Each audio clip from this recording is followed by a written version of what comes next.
23 чэрвеня 1941 года. Дзень пачаўся сігналам паветранай трывогі. У гадзіны 2 дня назіралі за паветраным боем над аэрадромам. Пачуліся званкі пажарных.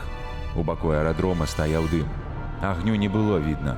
Прыехаўшыя цягніком расказалі, што гараць Асіповічы, Слуцк і Пухавічы. На Савецкай вялікі аўтамабільны рух. Я назіраў, як ваенная машына падбіла адну 10гадовую дзяўчынку. У аўтобусах і грузавіках праязджалі бежанцы з чамаданамі і клункамі. Да нас у пад'езд таксама пад'ехала машына з бежанцамі. Гэта былі жанчыны-яўрэйкі з дзецьмі. Яны расказвалі аб жудасных бамбардзіроўках Гродна.